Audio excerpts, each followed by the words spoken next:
Bonsoir à tous et à toutes.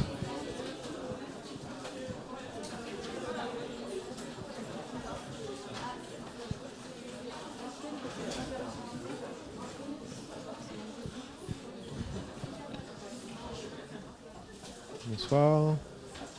Je vous laisse vous installer.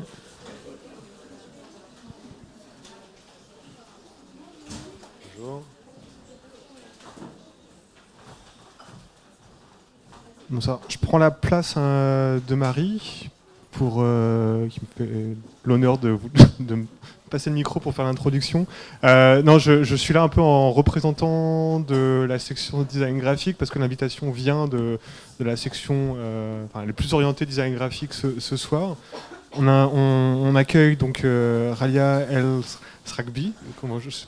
On sera beaucoup mieux que moi, je suis désolé. Qui est designer graphique. Elle est passée par, peut-être qu'elle nous présentera son parcours. Elle est passée par des post-diplômes et des écoles comme la Van Eyck Academie par exemple à Maastricht. Et elle travaille actuellement, ce qu'on voit ici au Foundland Design Art Research, foundland.info, c'est son site. Elle va vous présenter beaucoup plus de choses. Elle travaille aussi entre le Caire et Amsterdam. Ouais. Voilà. Et voilà, elle va vous présenter son travail, le travail qu'elle fait aussi avec sa collègue.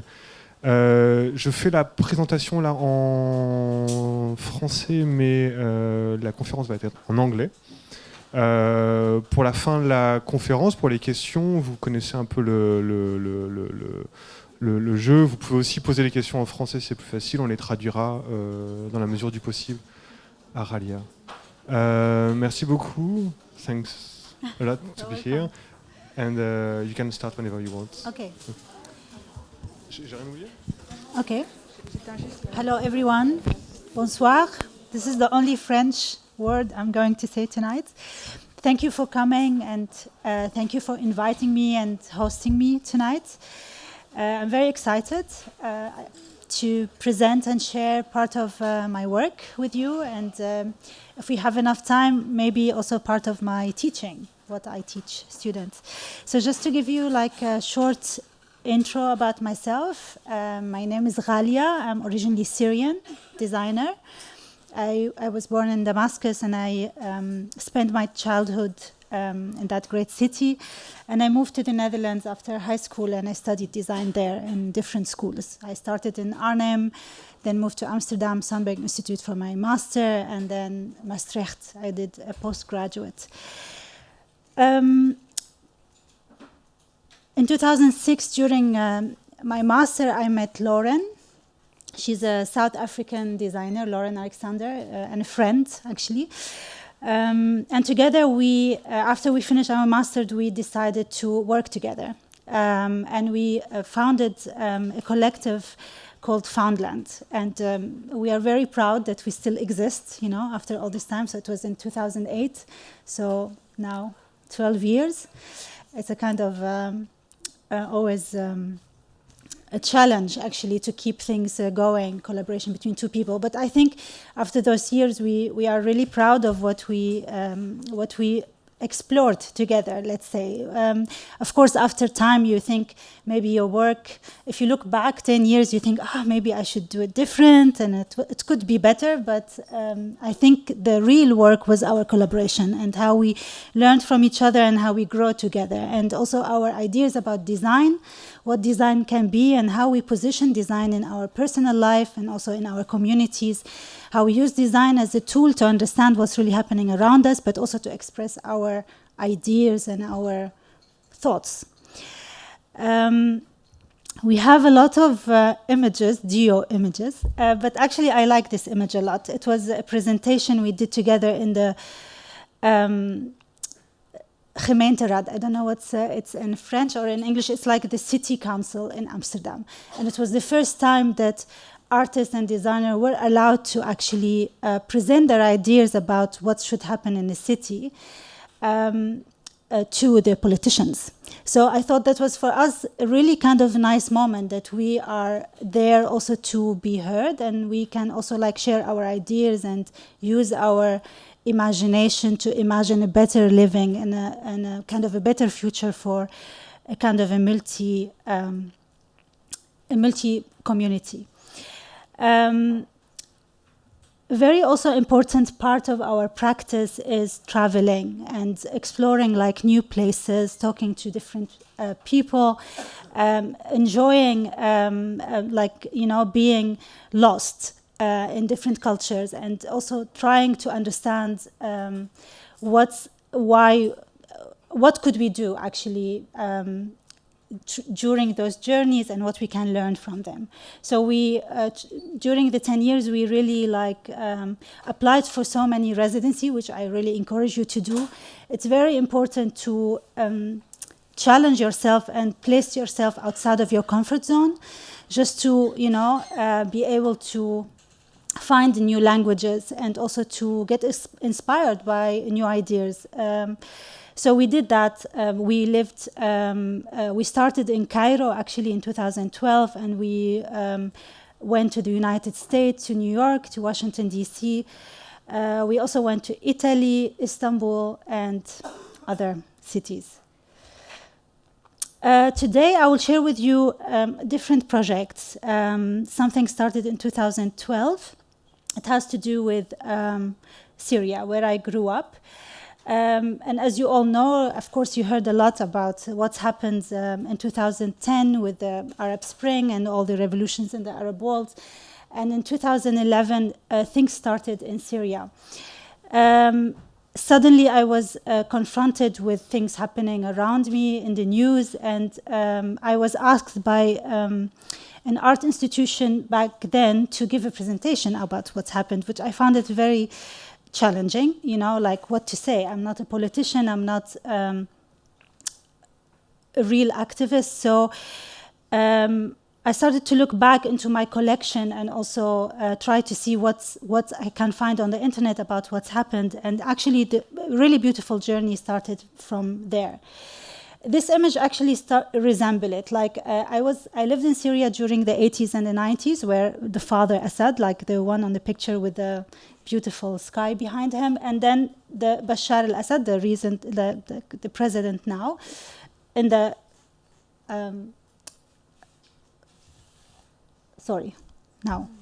in the other, I'm kind of confused. In the other billboard behind him. So I kind of like lived in this kind of transition between those two, between the father and the son. And I started to capture and collect all these kind of images to be able to tell what's happened actually in the 80s and the 90s, but also what's happening now, or 10 years ago back then, where things started to be in the street and people started to demonstrate and tried to you know, like change things. I'm not going to talk so much about revolution and the politics, but we were very much interested about what actually the role that images played in that revolution. And we started to collect what we call now like our mini archive of propaganda images. A lot of Assad supporters, so like they tried to created something that we call counter campaign. Like they start to create new images and just to spread online to, you know, like express the power of his leadership. And we found it really kind of fascinating, those images, like this kind of mishmash, photoshopped, really like funny things. And we started to collect more and more. We have a collection of more than 1,000 images. And then we thought, okay, let's what those images say and how they are constructed, you know, like and as you see in the right image, like this is a propaganda image, and the one here is an image from a game, a computer game. So we published a book about those images and their relation to each other. We call it Simba, the Last Prince of Baath Country. You all know Simba, right? The Lion King. I will talk about it later, why Simba is very important to this story. And in this publication, we talked about revolution online, about making images and how images become kind of enigma by themselves. You know, like you see an image, you think you know it, and then suddenly it's change meaning. I don't know if you noticed that here in Europe, but in a way in the Middle East, you see images and suddenly they are kind of so out of context that they don't relate anymore to their original meaning, and then you really need to study them again. And in the whole kind of Arab Spring, there was a lot of examples that can question the position of images anymore. So the whole publication was talking about that, and then we thought, okay, after talking about it and producing this kind of printed and textual work about how both sides, from like the revolutionary people, the activists, and the supporter of the regime, they were fighting with images, and how this worked actually online. We always also kind of interested in bringing those different media in different contexts, how to bring a book in an exhibition and how to do that. So there we started to consider video. So for this piece, we also made a video based on an interview with a propaganda maker. We interviewed a few people who are actually were working just to create those kind of images, and how they thought and what their thought was about the origin of the images, and how they ignored it, and they really believed in making and creating new myth, and how so in a way the video was looking into the screen of the propaganda maker and how he actually changed images and kind of like Photoshop them on top of each other to create something completely new. So we thought it's a kind of, why not? Let's experiment more with bringing different media together to tell the story that we want to tell. It was also for us the first time that we started to get commissioned to do this kind of work. So usually a designer, they got commissioned to make a publication, a poster, a brand, or whatever. And it was back then new for us to be commissioned from art institutions and cultural institutions to start just the research, to create a presentation, to work on an installation. They really had faith in us to tell a different story than what we see in the news, and maybe kind of creating space for discussions and trying to bring actually and to create something completely new to the discourse. The Kefia Dreams was also kind of a commissioned work by a gallery in London.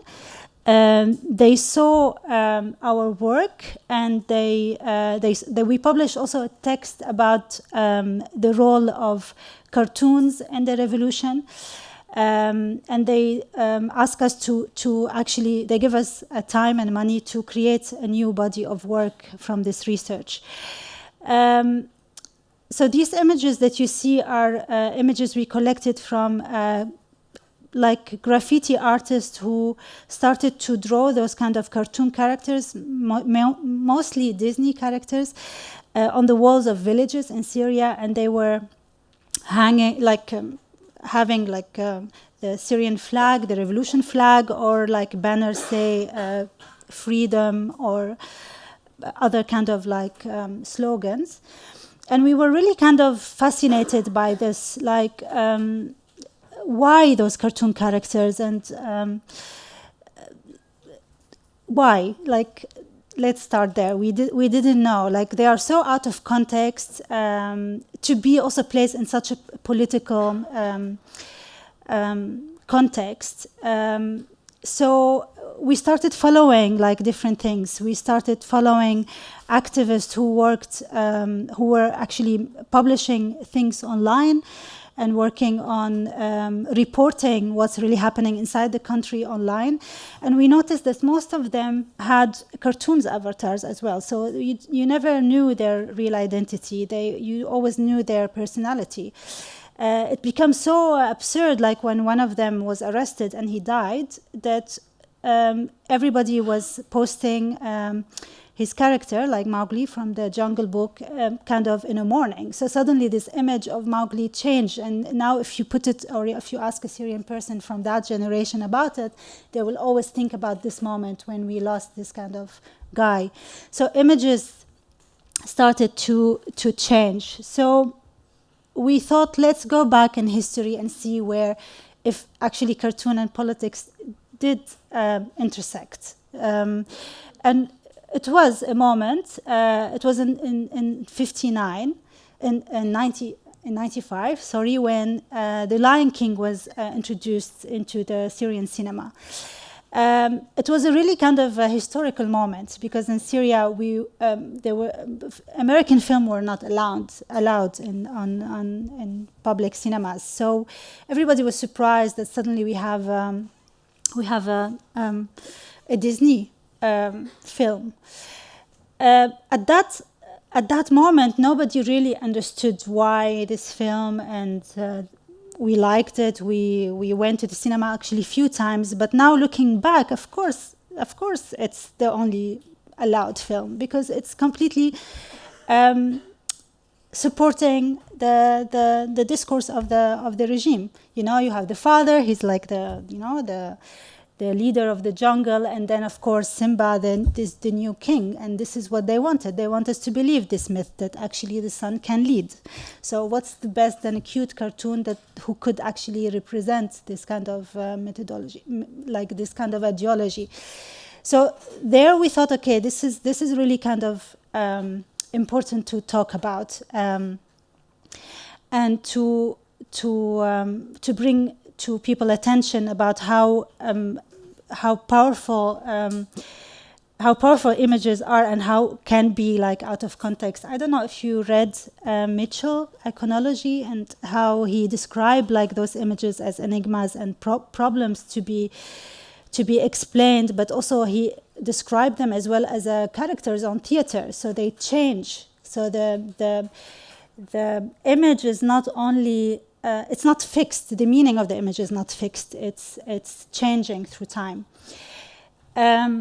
These are two covers. They're like identical covers, almost, of a Mickey Mouse crying. The first one was in Match. I think it's a French magazine. It was published when Disney died. Walt Disney died, so Mickey Mouse was sad. The other one is a Mickey, the Arabic Mickey, and was published after Abdel Nasser died. I don't know if you don't know Jamal Abdel Nasser. He's a very important Egyptian leader. So how can the same image represent two different moments, but also two different ideology? Because Abdel Nasser was anti-American and was really anti-everything that Disneyland actually represents. But if we look back into like the history of Disney characters, we will find that Disney characters were always like involved in different kind of contexts. They were also like used to advertise for the war, and to you know, like they were not always like linked to innocent childhood. Even Disney produced a gas mask with a Mickey Mouse image on it.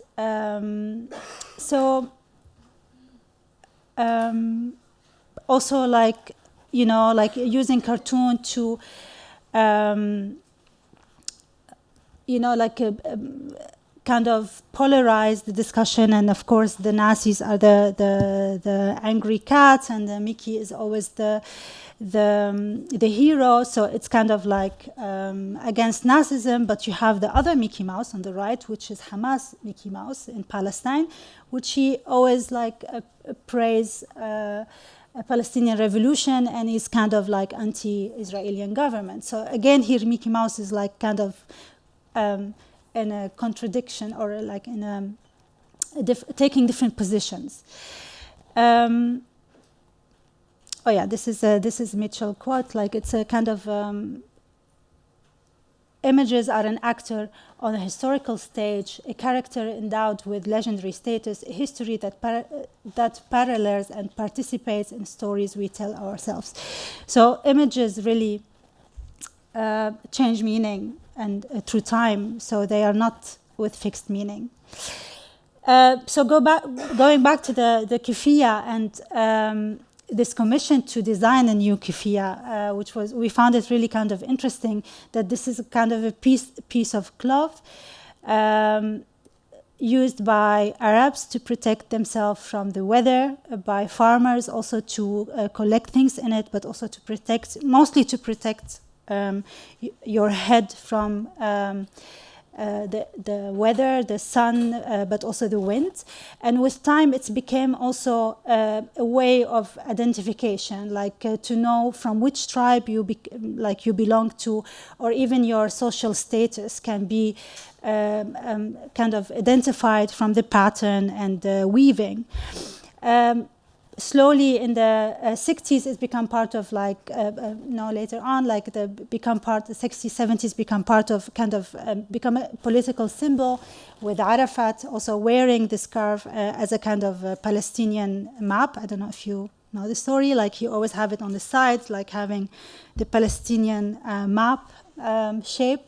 You have Leila Khalifa, who also was the first woman to wear actually the keffiyeh as a kind of feminist approach to revolution, which was in the West been seen as back then she was considered a terrorist. So the scarf also started to have a different kind of meaning.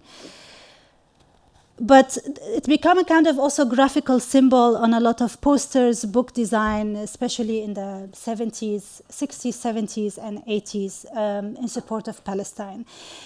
Later on, it became a symbol for terrorists, but also was used in the American army. Like American soldiers were also using the scarf as a part of camouflage, or it's not really clear to me. But then you start seeing that this symbol actually losing its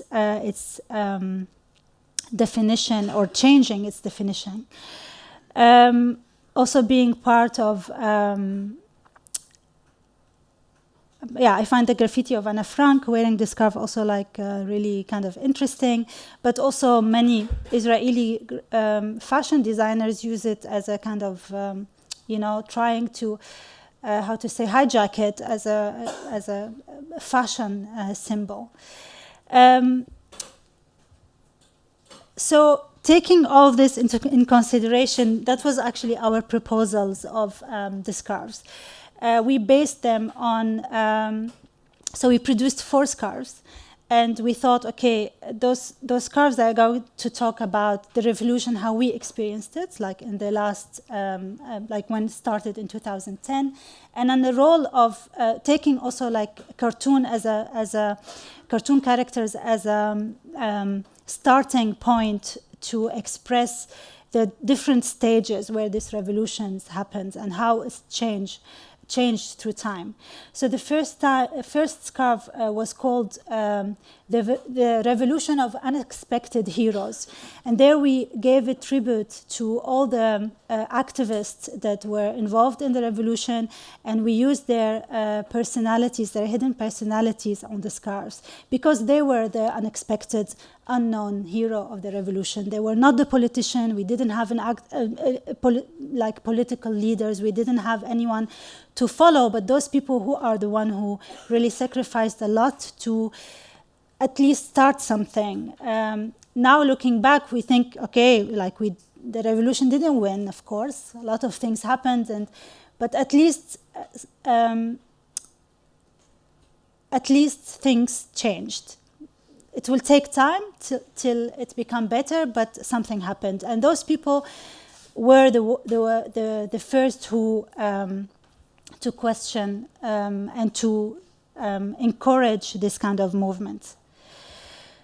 The second one was like a revolution without a leader. So it was kind of a transitional mode. What's happened when there is no one leader for the revolution or one ideology that leads? So it's a leaderless revolution. Of course, things will start happening, fights and disagreement about what is the future of the revolution will be, what the future of the people, what we want, and so it's a kind of chaotic. The third stage is the destination paradise. It's where revolution becomes radicalized, unfortunately. And of course, when violence starts in the second stage, there is a chance for radicalization, and what radicalization means, and how radicalization actually, it's something that both parties actually, like both enemies, try to capitalize, because they know that this is the way where they can keep fighting and keep like changing the rules of the game.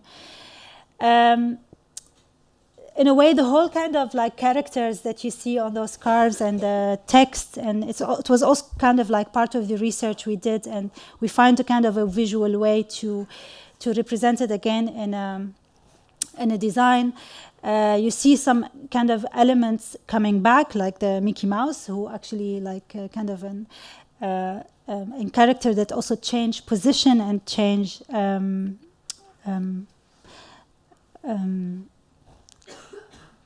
position. This is the only word. The fourth one is the stateless struggle, is where everything is upside down and in complete chaos. It's where the refugee crisis started. So in the end, you see that like people are polarized. You have the people who still fighting and still thinking that violence actually is going to fix things, or this is the only way to change, and people who are like running away and trying to find safety and trying to find like a different place, safer place where they can start over again. So it is kind of like not really kind of a happy ending for such a, but I think it was for us very important to design something that it's also not fixed, and it's can change in time. So actually now the same gallery is asking us to design a new scarves, like what's happened after 5 years.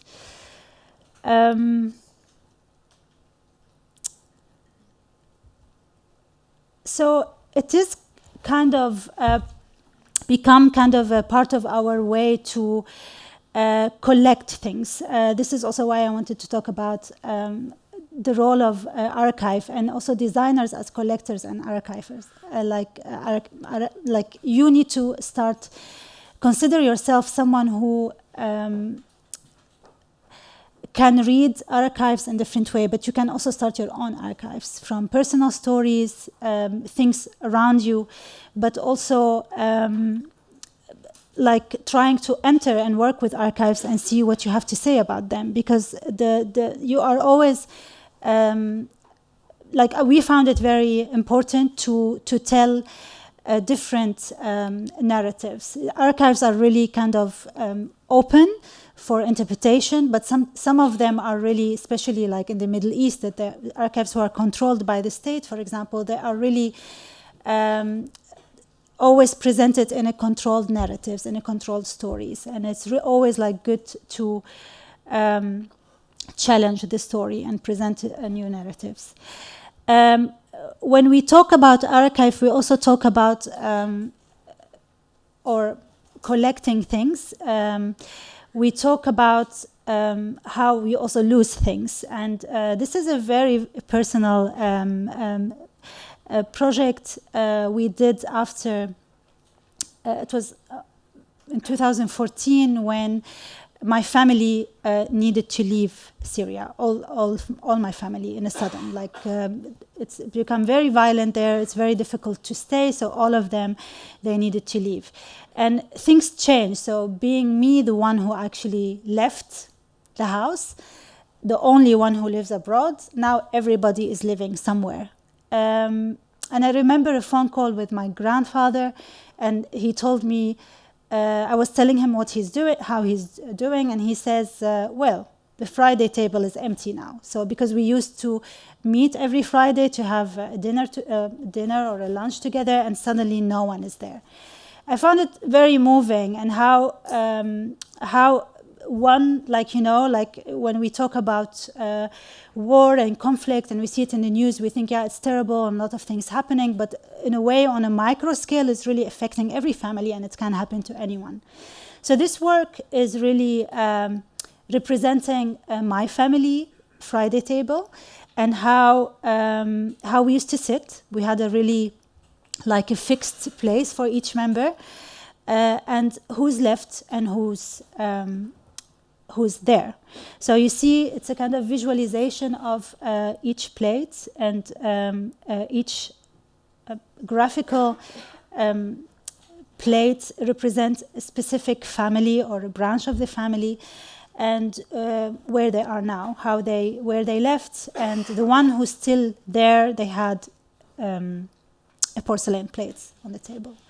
So it was a kind of a way to visualize how such conflict actually impacts like any kind of normal family, and how things are actually connected. So you could also see also different destination according to the age of the family member, the financial status of them, and also, for example, like the helper of my grandmother. Also, you can see how she left and what was her route to, in the end, find her place into Germany. So we also the work was part of an installation we did in New York City, where we also talked about displacement and how people find different way to move, to travel, and to find new communities.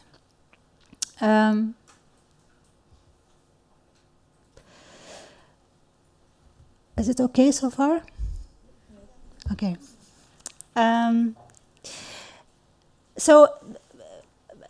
Witnessing this kind of displacement of a lot of people, and also leaving without taking with them things, I still remember my mom, she said, I hope I took this picture or this album, or I hope I took this thing, you're always leaving things behind. And with Lauren, we talked about how important actually to talk to those communities who are leaving, because, they have different experiences and different stories. So we got selected to make work for an art prize.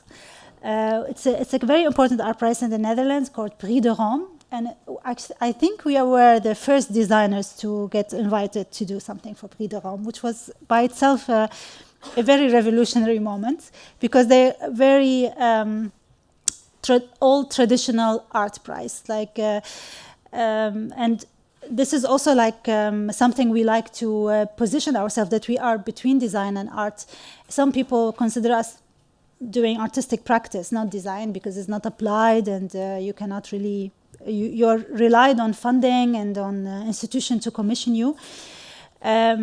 But we do always insist that, no, this is design practice, and it's changing and expanding, and why not? So for this prize, we developed an installation in space, and the installation was celebrating not really, but was investigating 100 years of borders, of Sykes-Picot borders. I don't know if you know about the Sykes-Picot Agreement, is where after the First World War, all the winning parties of the war decided to divide the Ottoman Empire, and each took part. So Syria and Lebanon were under the French mandate, Jordan, Palestine under the British and Iraq under the British mandate, and they created the borders that we know now. Before then, it was one country, one place, but they so the borders we know now, it was initiated from back then, 1916.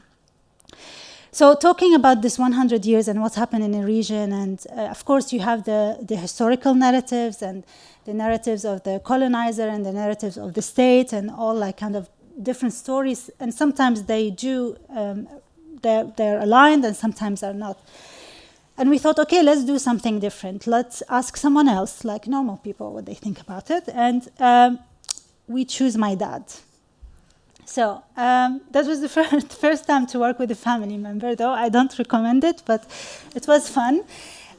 So my dad is a he studied pharmacy, so he's a pharmacist. So he has nothing to do with politics, but he loves news. He's 24/7 watching news, and he always say like I'm not saying he's like believes in conspiracy theory. He's not, but he always linking story to each other. And I thought, okay, let's hear what he has to say. So we built a room for him, and in this room we put everything we have. We exposed him to historical images, we exposed him to maps, and we start to ask him questions about what he knows, what he heard, what he thinks.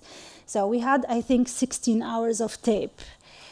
We worked with him for a week, like he was exhausted after, but it was very important to also hear history from someone who's not really like an historian, you know, like what was his own experience like living this history, especially in the 50s and 60s when also like Egypt and Syria were united, and my dad was 15 back then, and he was really kind of inspired by that moment in history, and it kind of like formed his life. So we recorded everything, and we actually worked with archival material from different archives, things also on the internet, things we find in the US, in the Congress Library about what's happened here in Paris during the conference in Versailles.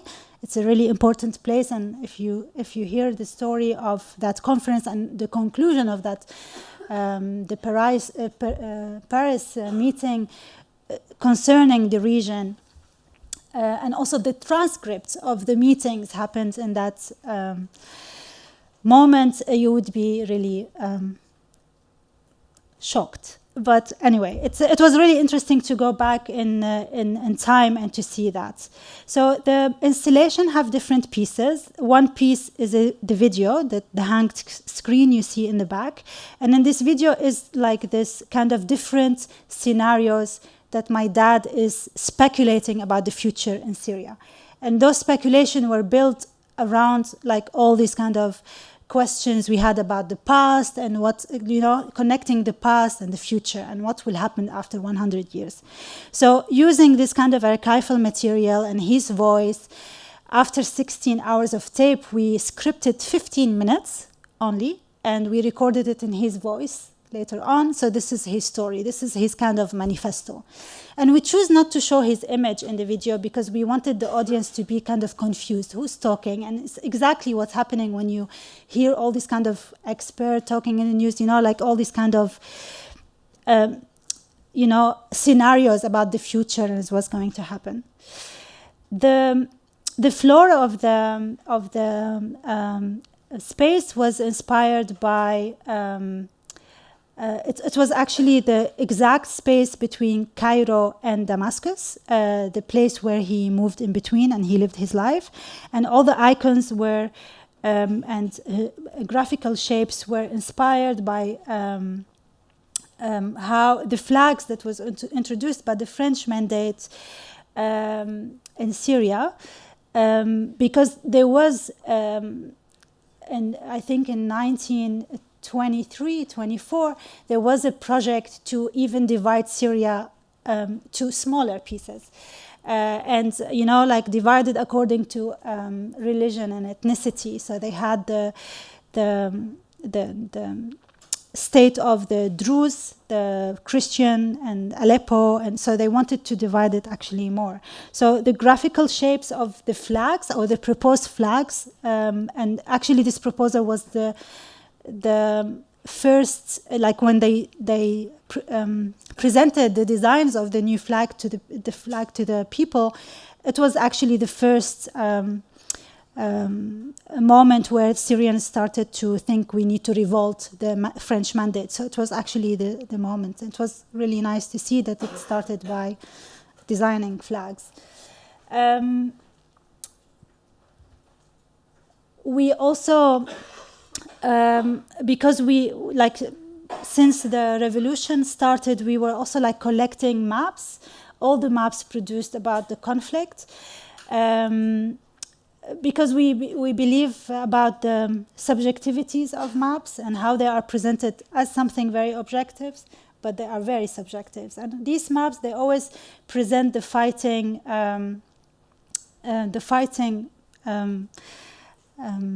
entities and how they are winning and losing lands. So if you follow the map through time, you see all these kind of borders changing all the time. Sometimes between 1 week you see like things drastically changing. So so we had a collection of maps for 5 years of time, and we kind of went through them, and we generated different pieces. Those pieces, each piece represents a moment in time. So it represents a kind of a possible border. And we printed all of them with specific codes, so you can read the code and track it back to the moment in time, and you can see which one is represent. So who was in control of this piece of land, and according to whom actually also this piece of land was kind of controlled by whom, you know, because you have the people who control it on the ground, but also the observers who decide that, okay, this is how the map look like.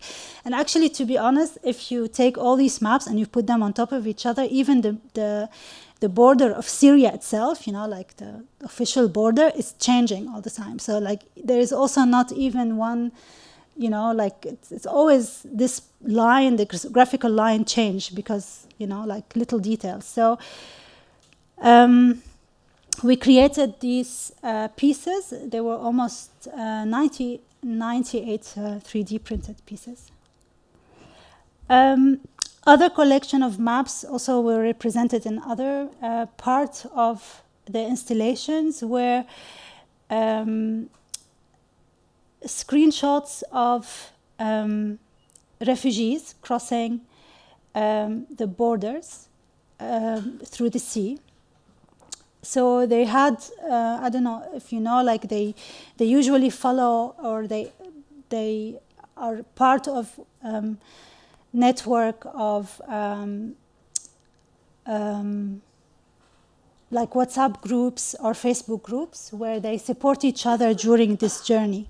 So if you are someone who's, for example, want to cross the sea and you find a way to make a deal with a smuggler, you always like create those kind of WhatsApp groups to let people know where you are, if you're safe. So it's kind of like underground network actually, and we find a way to be part of it through people we met, and we were collecting all these kind of screenshots that they were sharing with others about their locations, and sometimes it's in the middle of the sea, or in the middle of nowhere, you know. And we created an installation with ping-pong balls, because ping-pong balls were one of the tools when the revolution started back then. They were one of the tools to spread quotes in the city, because the government didn't allow people to buy fabric, textile, white textile, or paper. So people they bought anything that is white, that they can put things on them. So one of the things were ping-pong balls. So you wake up in the morning and you open your door and you see ping-pong balls with quotes and freedom messages and whatever. So the ping-pong balls become like very iconic. symbols. So we printed on each ball a location from these messages, from this, and maps of location of one refugee as a kind of visualization of how these people now they are scattered everywhere and moving. And you see the balls in this box here, but they are also like scattered around the map in the space. I'm good, or can I continue?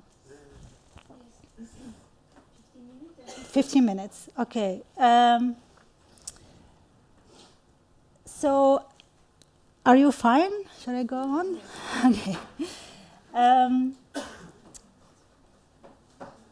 Well, if you want to know anything more about this work, like all the projects, like they are months of work, so it's always difficult to present them and like quickly. But I'm trying just like to give an overview. So if you have any question later, you are free to email me anytime, and I can give you like anything more information. So all this time we were always like thinking, okay, like now there is this refugee crisis and they're moving everywhere, and sometimes they're welcome, sometimes they're not welcome, all kind of understandable. But we wanted we were a bit kind of like annoyed by the reporting about this problem. It's not like, it is a problem, of course, like suddenly like a lot of a big migration of people going from one place to another place is never going to be easy, and is never going to be good for both sides, like the host, but also the one who's moving. And all this kind of regulation around it. And so we thought, okay, let's do something else. Let's look back in history to see if we can find a similar event where a community started by a lot of migrants coming, and it had a positive story. And we did find. We find a neighborhood in southwest New York City, communities that was there from 1890 till 1942. It's the yellow neighborhood, you see this, and it was called Little Syria, New York. I never heard about it like before, and I was really curious, like what is this neighborhood and who lived there, and why it's not existing anymore, and what's happened. And it occurred that this neighborhood was very like vivid and very important neighborhood in the city of New York, and actually was inhabited by all migrants who came from the Middle East. So when they, during the Ottoman Empire, a lot of young men and their families, they left because they didn't want to join the army. So they took, like everybody else, they took the ships and they landed in Ellis Island, where they settled in New York City. So the neighborhood was really like filled with Arabic restaurants, with shisha bars, with also like the first Arabic newspaper was printed in New York City, was in that neighborhood. So we looked up the stories, and we entered many, we talked with many people, experts about the neighborhood, and we ended up like finding this beautiful archive in New York, in Washington, D.C., where this little woman that you see, this old woman there, she's Alexia Naf, she's Lebanese historian. She decided in the 70s that she want to collect everything about this community because nothing was there. Like, so she rented a car, and she was driving United States, meeting families, and like a new generation of families who moved there to collect everything. Photos, letters, everything you can find. The archive is amazing, and really nobody,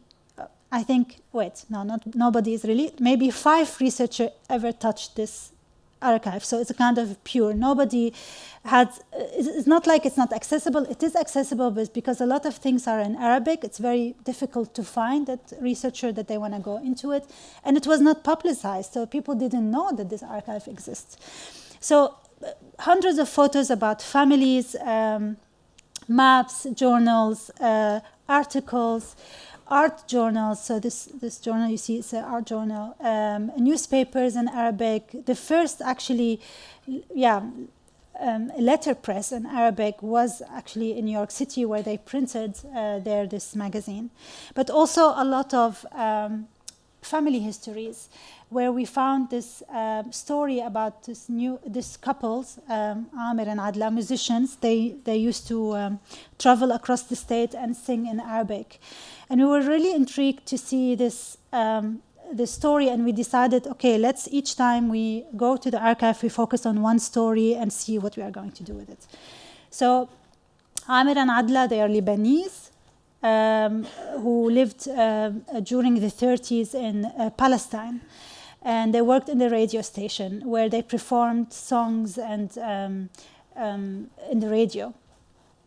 When they moved, they decided to move to the United States because they knew that the situation in Palestine is going to be complicated, so they wanted to leave. And they, like everybody else, they took a ship and they moved through different cities to Cairo, London, and then ended up in New York City.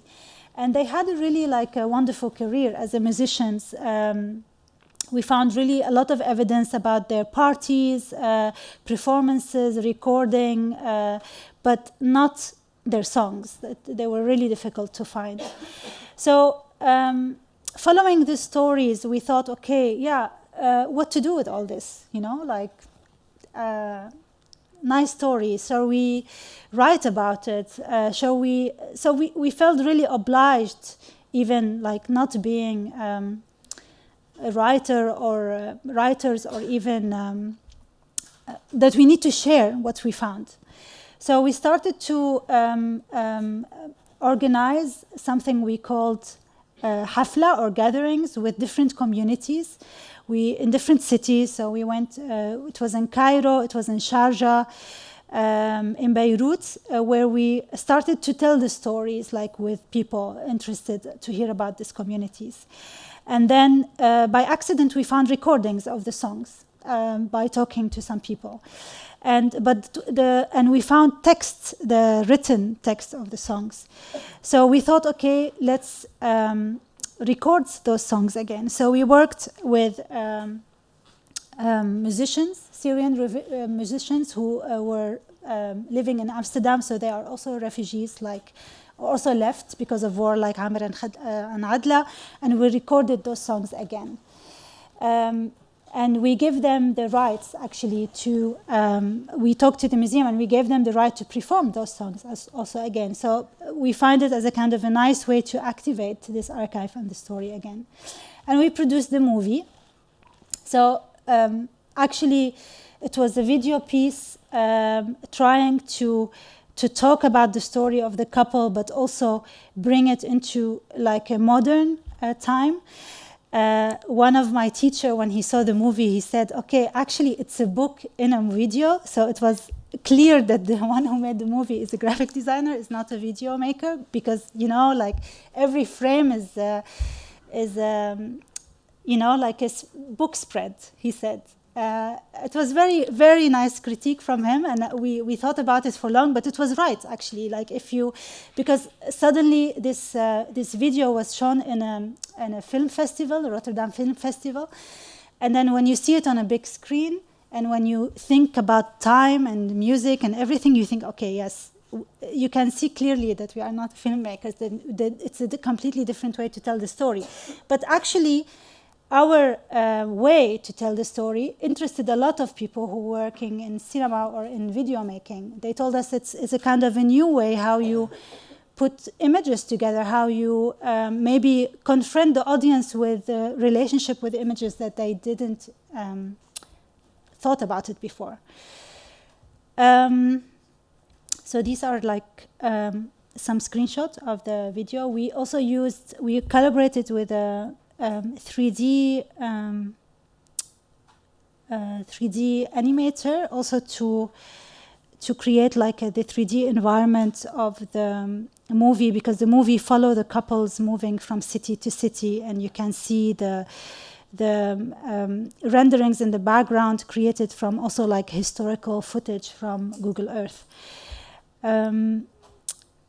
The movies, we have them online, so if you're interested, I can send you a link and you can look them up.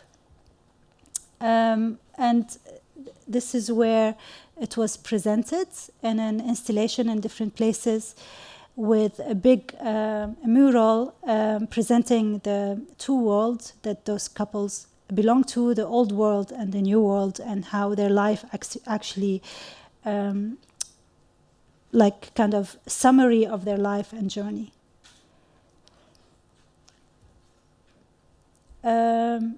We also kind of created objects.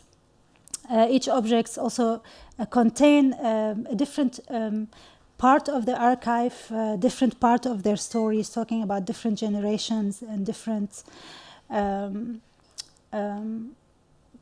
of different transition they went through during their migration.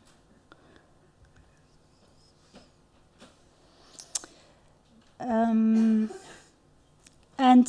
at the moment, we are making a lecture performance from the stuff we made in the archive, or the story, which is also like a new form of presenting, but also using different kind of multimedia, like sound recordings from the archive, but also performing kind of elements.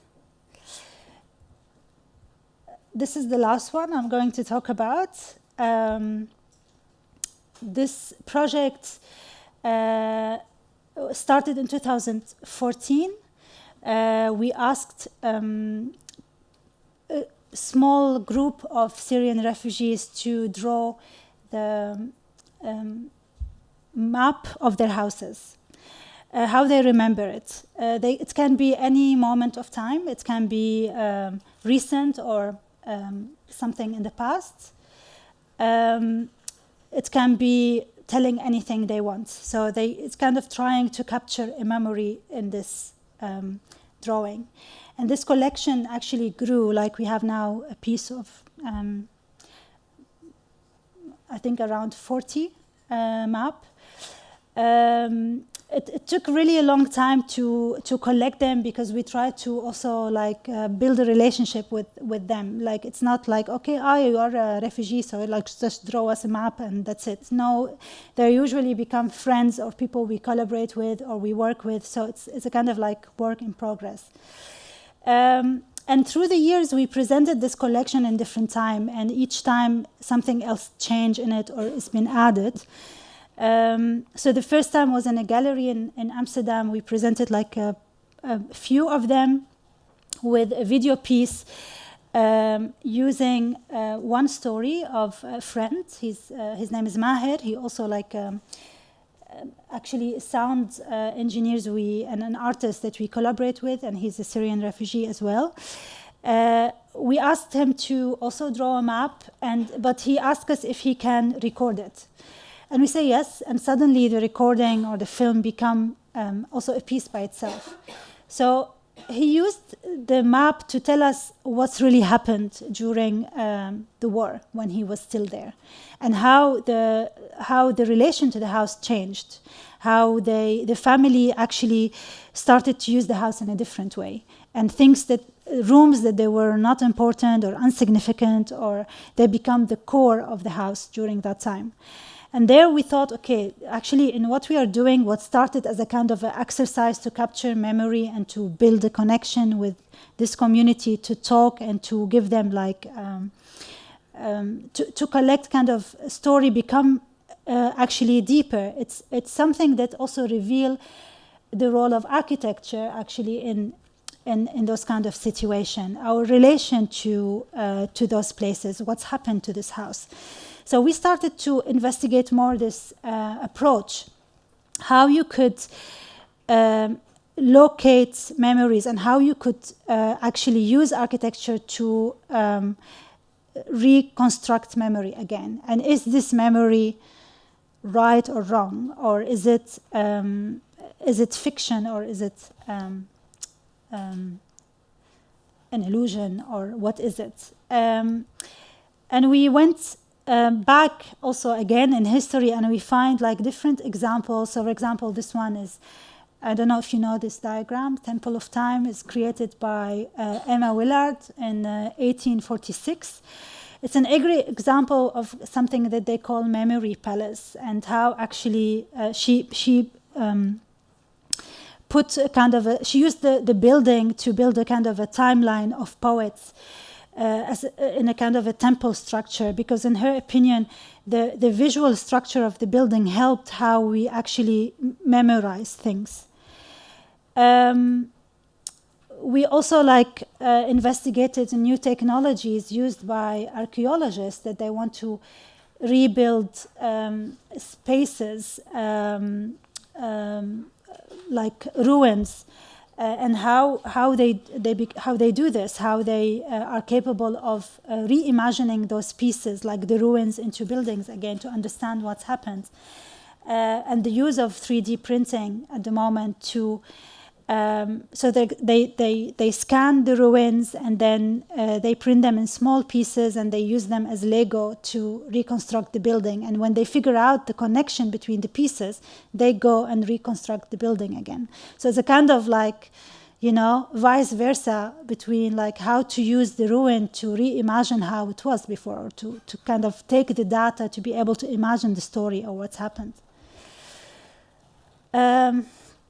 I don't know if you know about this project, about the Palmyra Gate, if you're interested in how the governments, European governments and the UN is also their ideas about using heritage and conflict places to push for their agendas again. Really disturbing project.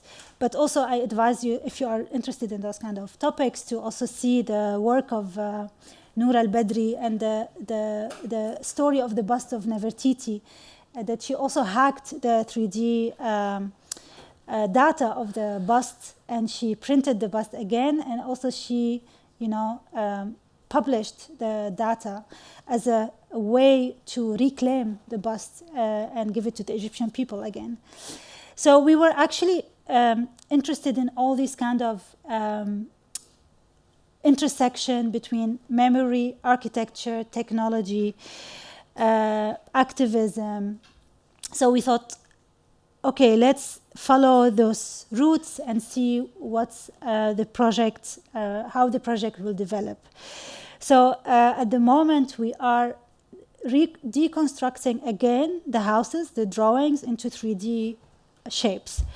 Working with an architect, she's friend in Cairo, and we're trying to reimagine the spaces that those people draw in that specific moment in time, and how the drawings actually, if the drawings could actually transform into that, and we developed 3 models. And we developed an audio tour to these models, where you could also hear the story of what's happening in that space as a kind of an evidence to this moment in time. And of course, you see, if you look to these houses, when you see them, it's very difficult to see now from the picture. You will see, oh, something is really odd. The measurement is completely odd. Things are bigger than things, so they become kind of an object by itself, really damaged, but it's exactly like not damaged, but distorted. It's a distorted memory of something happened, and there is different versions of the stories. It depends who tells you what happened, but this 3D model, actually, it's a kind of a beautiful representation for it, with all these kind of weird measurements. We presented this work again in Amman Design Week with the models, the recordings of the videos and the stories, and a publication that has a testimonial of all the documentation of these stories, the maps, the audio tour.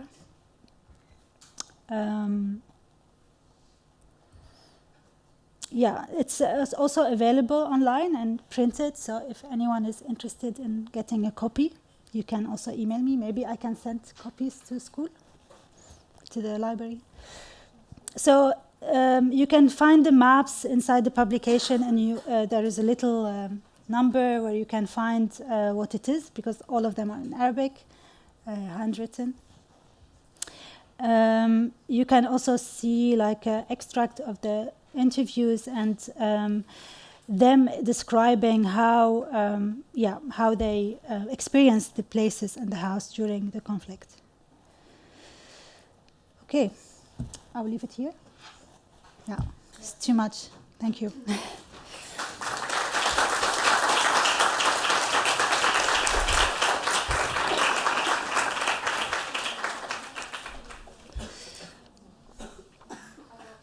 Pardon, vous m'entendez? Oui.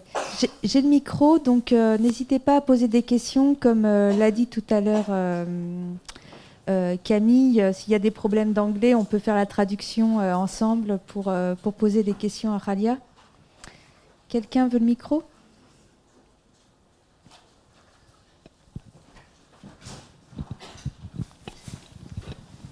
Hello. I'd like to thank you for your presentation. And also, it seems that all of your subjects are very personal.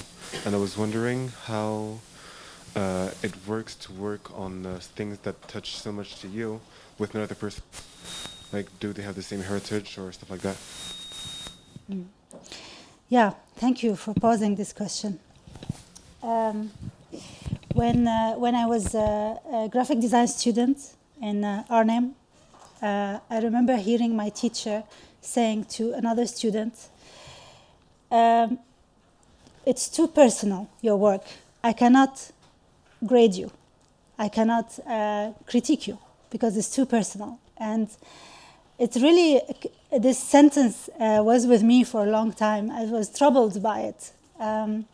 Because, you know, I felt whenever the teacher giving me a critique about my work, it is personal, you know, I spent time doing it, I spent time working on it, it is personal. But, okay, not be personal. And it took me time to understand what he meant by not to take it personal. Or not to do personal work, or, well, I think it is a kind of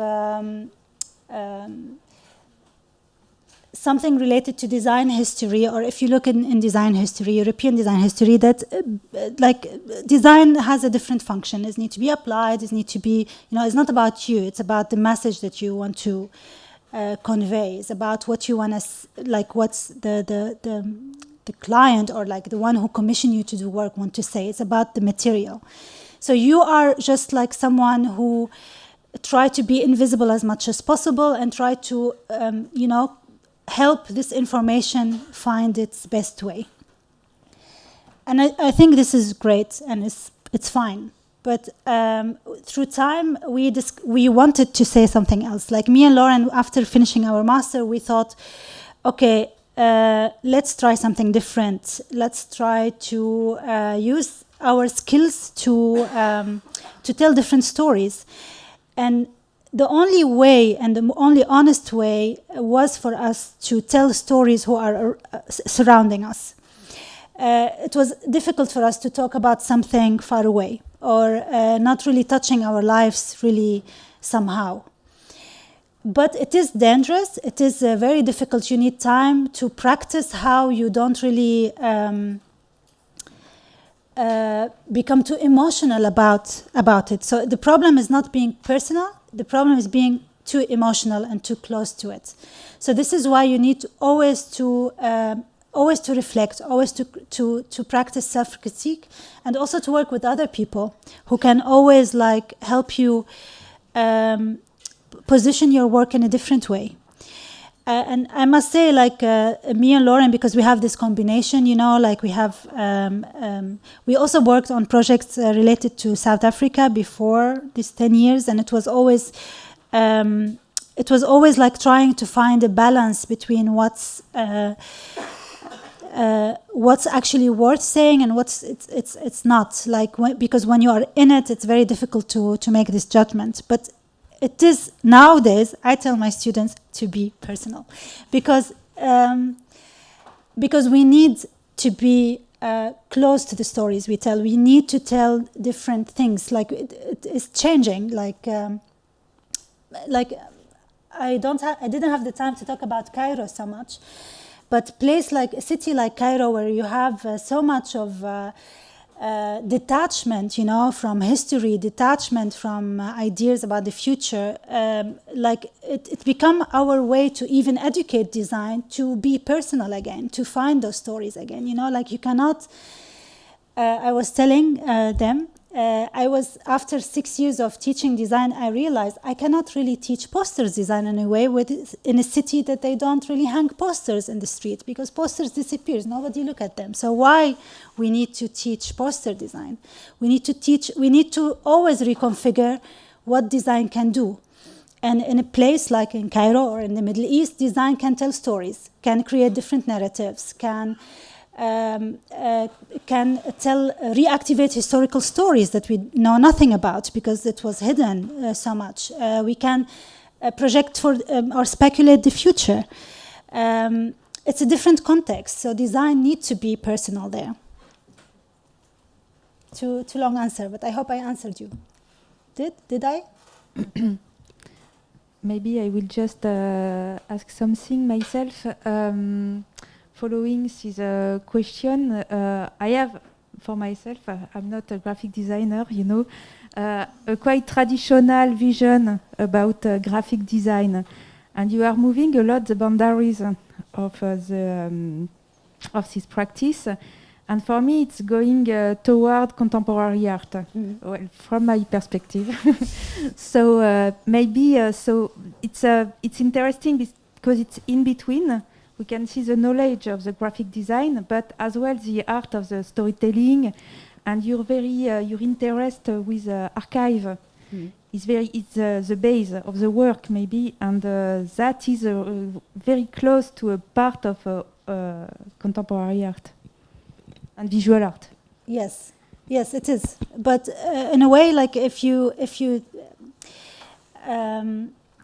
think about, I don't know about graphic design in France, to be honest, but in a way it has to do also with a period of time that I studied graphic design in the Netherlands. I don't know if you know Meta Haven, maybe, Daniel van der Velde, and maybe you need to look them up. So Daniel was my teacher, one of my teachers as well, and he was one of the people who started to encourage this idea about what designers can do. Like designers can claim more authorship, more independence, because he believed that we can actually have more independence. We can also like visual artists, but we don't really need to be a visual artist. It's a hybrid space, and we were really intrigued by this, and I think we found a lot of freedom in it as well. So we experiment with different media, suddenly let's do video. Okay, let's do video. We jumped into too many media. Even writing, we didn't have a lot of writing classes in university, but suddenly writing became part of way to express our ideas. Animation, lecture performances, installation, working with space, and and I think it was really motivating to keep learning new things. So I don't believe that design should be just focusing on one thing, because it's as visual art needs to grow and expand its border completely. In Cairo, my students struggle to find jobs because the only available jobs are in advertising agencies, and they don't want to work in advertising. So where to work? and we feel as educational institutions that we need to create jobs opportunities for them. So what we started to do is to involve design practice with different practices, like journalism, working with NGOs. A lot of my students who graduated 5 years ago, for example, they are now researchers, researchers. They work with institutions, they design communication games, for example, like they work in the education sector. So you can actually expand what you can do as a designer. This is just like, it's not for everyone, but it's possible. And it's the future, I believe. But just like my only like... Quelqu'un veut le micro pour poser une question?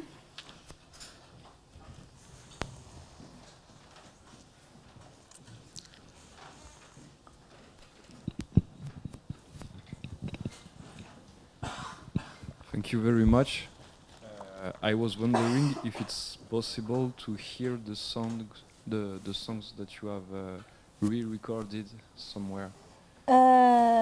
It's not with me, but I can send you a link. Okay. Is it possible to the whole video? Okay, cool. It's a 20 minutes video, and the songs you will see like appearing in a parts of the videos, so you can hear them. Thank you very much. You're welcome. D'autres questions? Non? Bah, s'il n'y a pas d'autres questions, maybe you want to add something, Ghalia? No. I've got maybe a question.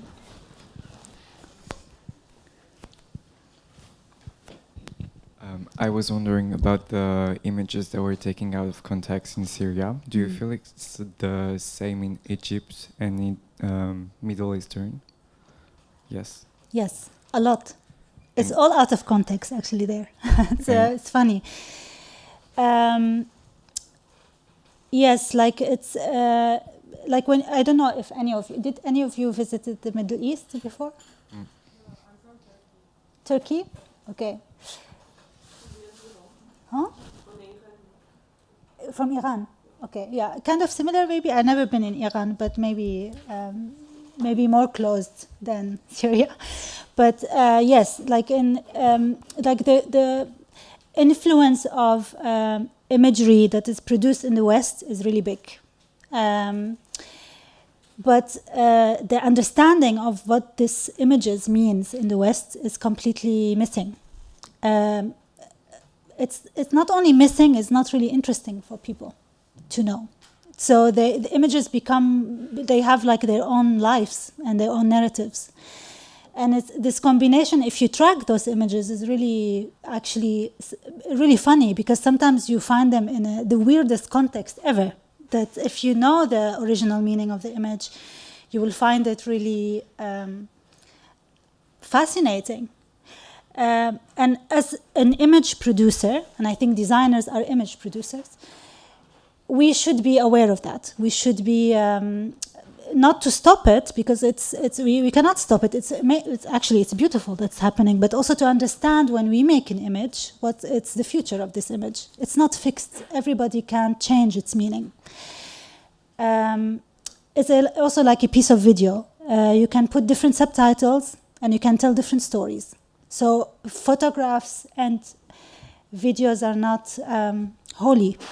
So at the moment we are part of this big research about using images in court, for example, when is a photograph is an evidence for something that's happened, like when is a piece of video is a really evidence for a crime or a specific event. And so it's really it's a big world. And who is actually looking at this image? A normal person, or a journalist, or a lawyer, each one has its own requirements and criteria. And especially now in the age of very advanced technology, it's very difficult to know if the images are real or not, or who make them. We live in a post-truth era, so the role of images is very important and critical. So, yeah. Yeah, we are interested. This is why, people tell us, if we are become journalists, but we say no. We are not interested in the truth. We are interested in the future of the image. This is what interests us. What is happening with all those images that they are running somewhere online, saying something? Who owns those images? I don't know. Do you wonder when you put something on YouTube, what will happen for it in 50 years? Who owns it? Who's going to write something about it? Who's going to use it for something? We never know. We are not aware. We're just producing too much. But we are not questioning what's happened with this. So, when you go to the Middle East, you see like a mini version of what images means. And, makes you wonder and ask right questions.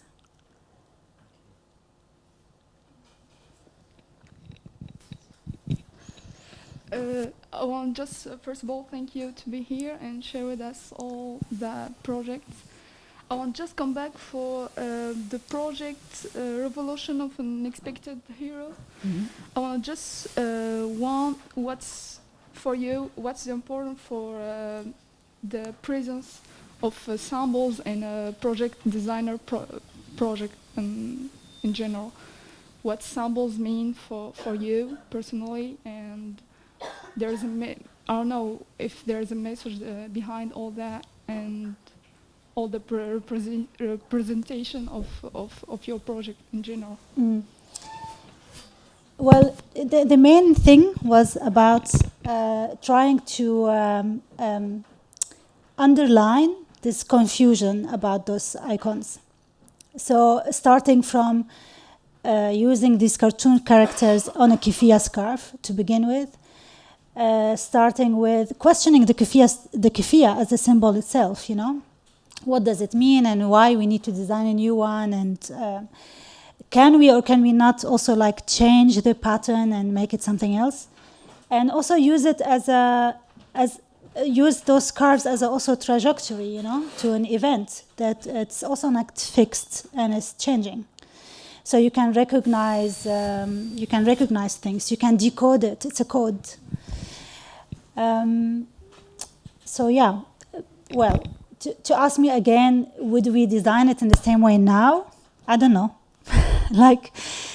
It's just every project we do just put us somewhere new, and and we just keep on doing. I just want to say something about your question, because a lot of also people ask us where we get money from. It's a very important question. Okay, when we started, we were doing so many other jobs. We worked in restaurants and every other students and people.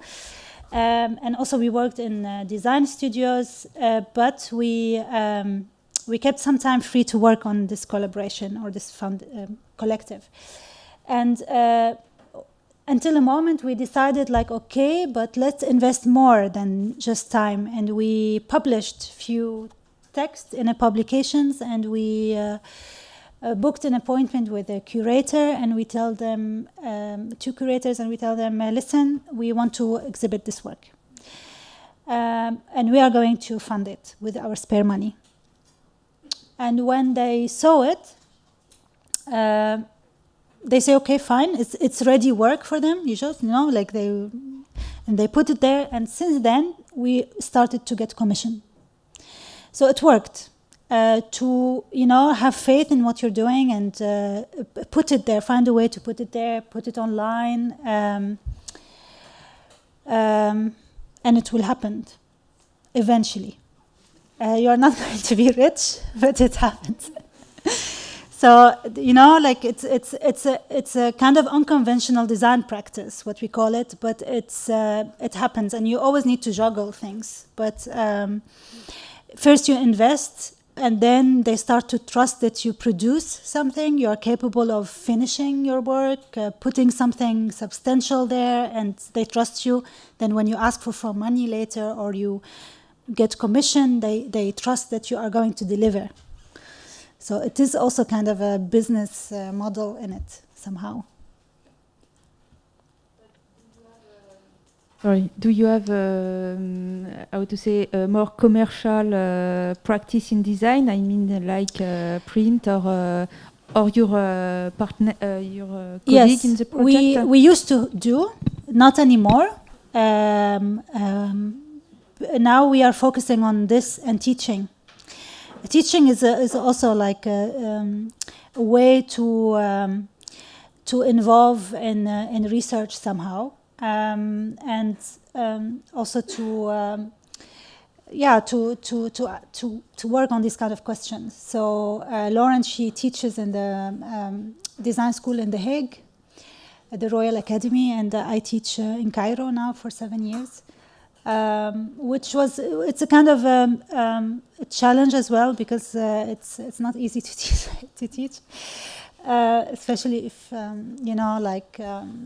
different context that what I used to like. It took me years to understand what I need to do in Cairo, really.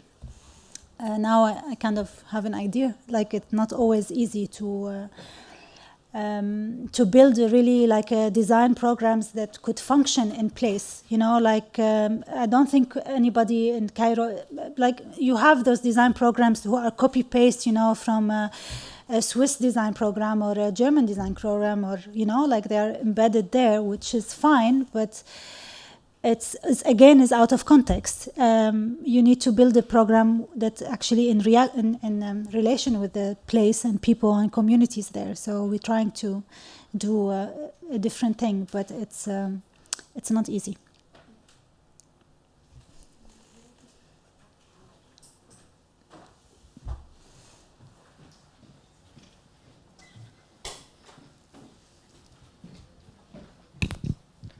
First of all, thank you for your presentation.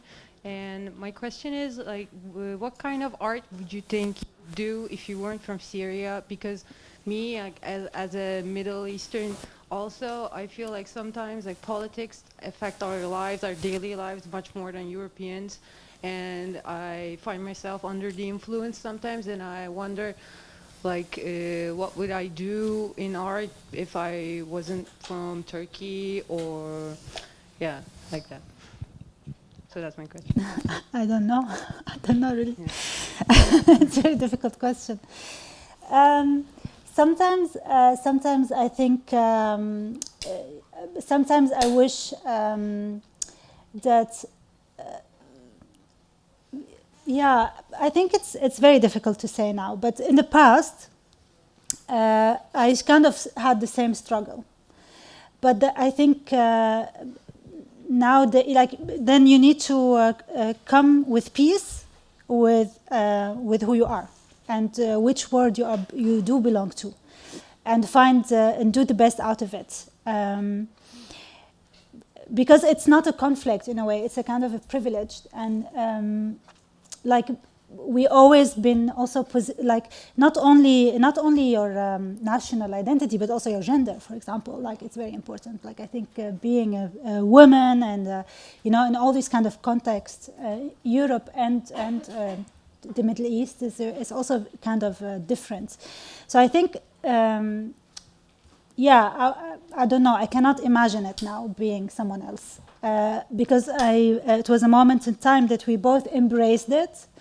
And we thought, okay, let's because it was difficult for us to ignore it, but other people do. Like, I know many designers and artists who completely, function in separation to their their origin, and it's fine, and they produce beautiful work, and it's, yeah. So in a way, you really need to embrace what you feel, and what you can do and what you are not capable of doing. There is no point to imagine other reality. Okay, thank you.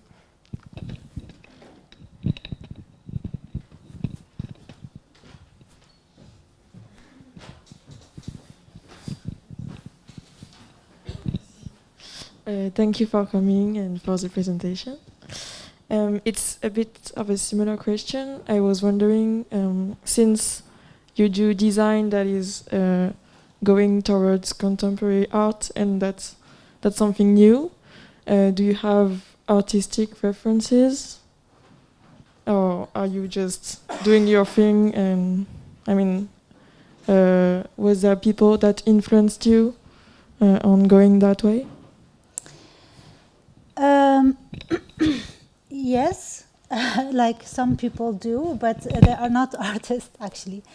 We have many. Through our journey, we got inspired by many people, but some of them are anthropologists, for example, or historians, or writers, or even people from the archives, personas in the archives. So your inspiration can be anyway. It doesn't need to be someone in your practice. But of course, we have artistic preferences, and if you see our work, you will see like some things repeat, you know, like, or we like to do installation, so we like to tell a story in space. We like to take time to tell the story. It's not something that you grab immediately.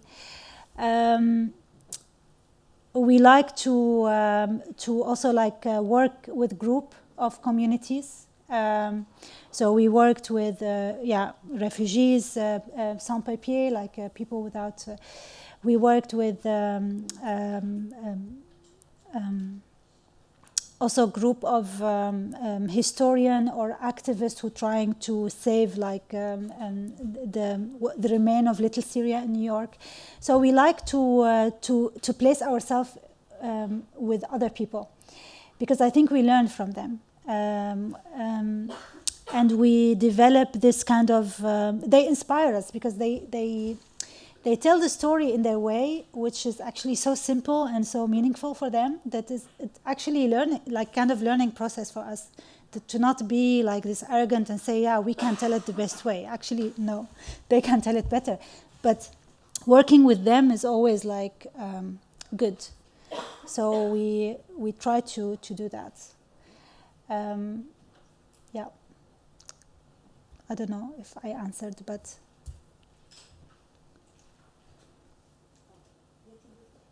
D'autres questions? Je pense qu'on va remercier Ghalia chaleureusement. Thank you.